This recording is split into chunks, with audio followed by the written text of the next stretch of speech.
So here we are, that's been a while, hint it boy, but we're back in this beautiful Norfolk field about to do some metal detecting. Right, Leggett? Right, Miller. We've got some time today to trosh up and down this beautiful Norfolk field, which was probably home to a Colosseum, a Roman circus, who knows, but we're about to find all that gear and show you now.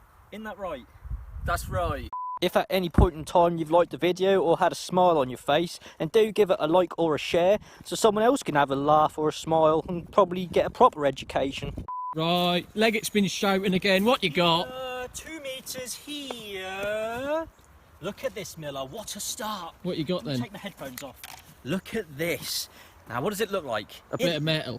No, Miller. What does it look like? A war axe head. Come here, get closer. Look at this. Thin and sharp on this side, wide and brutal on that side, with the handle at the bottom. Now, the Vikings, when they invaded Norfolk, their 7th stop was at Horsford. They landed their fleet on the edge of Horsford and came across the fields. Sir Harry of Horsford was in a panic. He was in a panic. He was in such a panic, he had to call his old friend Sir Gregory Hastings of Cowtower on the blower. So Gregory Hastings used to live in that woods back in the day in 15010. Now, the Vikings, you can imagine, they'd been up the Wensum, 10 months on their fleet. They parked on the edge of this field and they started parading towards the woods. So Gregory Hastings was having none of it. He comes striding out with the Mongolian war spear and takes out the Viking captain. And this is what is left of the Viking captain, and that's why you don't hear about the Vikings anymore. Come on, Miller, but keep your 2 meters. Keep your 2 meters. Back in, Leggett. That ain't because of Corona, that's because you blummin' honk. Come and have a look at this, Leggett. A blockbuster find. Look at this. A long, heavy-duty chain and a claw on the end of it. I know where this came from. Everyone knows Black Shuck, don't they? The big ghastly dog who roams Norfolk. Big, huge thing. Well, Black Shuck was chained up in the corner of this field. One day, he got a hankering for a potato. Leggett, look at this field. Whoa. Absolutely full of them. He had a potato. He broke out of his original chain and started tossing through the rows of potatoes, eating all of them. The Great Famine of 200 BC. Black Shuck caused that famine. No one knows, so keep it hush. Anyway, all them potatoes Black Shuck ate, he got a bit too big, so the owner had to have this chain made up especially. He kept growing and growing and growing. He had unlimited growing power because all the potatoes in his stomach. He got as tall as that tree when one day he could hear something coming in the distance. A Spitfire fighter jet zoomed across those fields and he had a hankering for that too. He broke out of these chains and started galloping across the fields. Chased it all the way to Italy, precisely Pisa. He weren't looking where he was going and headbutted this tower and put it on the Huh. That's now called the Leaning Tower of Pisa. What you got then, Leggett? Look at this, Miller. What the hell? The size of that horseshoe. Big in size, big in proportion. Now come a bit closer, look at this metal. Proper strong and hard metal. Not like the cheap stuff you get nowadays. No offence to horse owners. If you are a horse owner or a horse lover and you know what sort of horse would wear that, please let us know, because we'd love to find out. I think that is maybe a Shire horse, a Shire jobby, I don't know. But thinking about it, that's the size of your head, Miller. Cheeky git.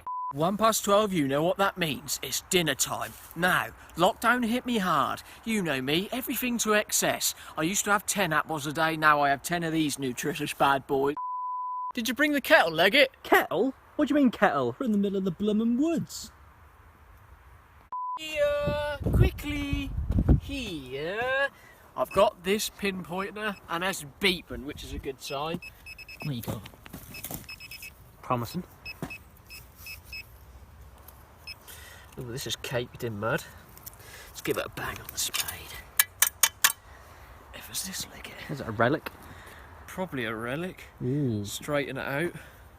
Oh, I know what this is. Now, this is a spike strip used by the police in pursuit. You know, when they launch them across the road and puncture the tyres? Well, this belonged to none other than Security Steve. 2007 was the year. He was quite high up in the police force. They were chasing dodgy Damien down the road and Steve was on spike duty that evening.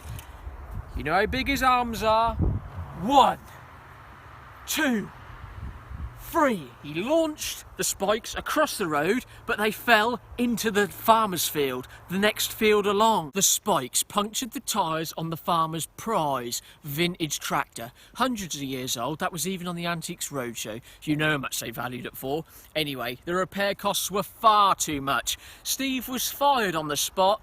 Now he works at Full-Time Mummy on Facebook. Does this mean we're in the same social bubble now then, Miller? What do you mean, bubble, Leggett? We've both got girlfriends.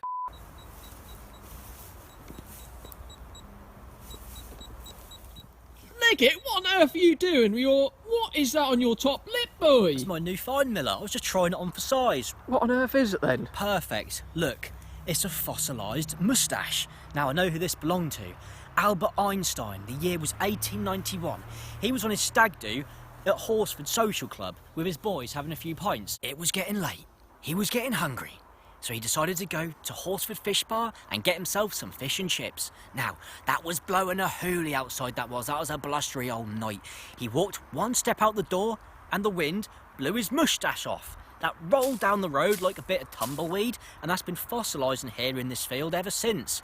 Now, he was a smart bloke, but we do have our doubts. Put him in a room with me and Miller and we'd sure give him a run for his money. Oh, where's Miller? He's took himself off again. That boy, I don't know what's wrong with him. Miller? Miller? What are you doing isolating yourself for? You doing some potato spotting? I'm in a bit of a depressed state because you didn't bring that kettle, Leggett. I should be on pot noodle number 5 by now. You know I have to sustain myself, so I'm on substitute number 2. What are you eating? Cold baked beans? Look at the state of you. I've got a fact for all you people at home now. Baked beans are cooked in the can before they leave the factory, so if it does get to dire straits, you can eat them cold. I like them cold anyway. Jesus. A big nail. Ancient sigil. A clip. First ever diamond encrusted spanner. A spring. Persian plug. A spring. You said that, Miller. Have I? And Henry VIII's shotgun cartridge. Look what I've just found, Leggett. I would argue this is the find of the day. You might disagree, but come and have a look at this. This is a scepter belonging to an emperor back in the day. You know, they'd walk around this field and hold it up in the air like that. Now, this belongs to Chris Goreham's great-great-great-great-grandfather, Emperor Goreham. Now, Emperor Goreham was a really, really important bloke in Norwich back in the day. He used to stand on top of Norwich Castle with this thing, point it in the air and control the weather. When the people needed water, he'd give it to them. Now, I've got Chris Goreham's number. I'm sure he'll want this back as a family heirloom. I'll give him a bell now. What's he saying then, Miller? Back in, Leggett's ringing. Hello, Chris. How you doing? All right? That's Miller. Yeah, not too bad. We're both really good. Are you still flying high at BBC Radio Norfolk? Good stuff. We always listen to you. Anyway, look, I'll cut to the chase. I know you're busy. You know your ancestor, Emperor Goreham, who used to stand on top of Norwich Castle and control the weather, you know, for the people and make it rain when they needed it? Hey? What do you mean you're in a boxing ring with Muhammad Ali? What do you mean your new grill goes on sale tomorrow? It's 100% fat-free. I've run George Foreman, not Chris Goreham. So here we are, we're finished up today, metal detecting. We've had a fantastic day on our return to this field, finding all sorts of ancient artefacts. Right, boy? Right, boy. Now we're in the same social bubble, we'll be able to get back to what we do best and get you some more videos out as soon as possible. We've got plenty of ideas on the horizon, so hold tight. What was your favourite find of the day, Ben Miller? My favourite find is this scepter that Emperor Goreham used to control the weather with. I'll have a look in my book when I get home and find the right number for him. What about you, boy? My favourite find has to be this big old horseshoe. Big in size, big in proportion. So yeah, let us know what sort of horse you think that is. Anyway, that's enough metal detecting for one day. Thank you for watching. And see you in the next one. Are you alright with that barrow, Miller? Yes, thank you, Leggett.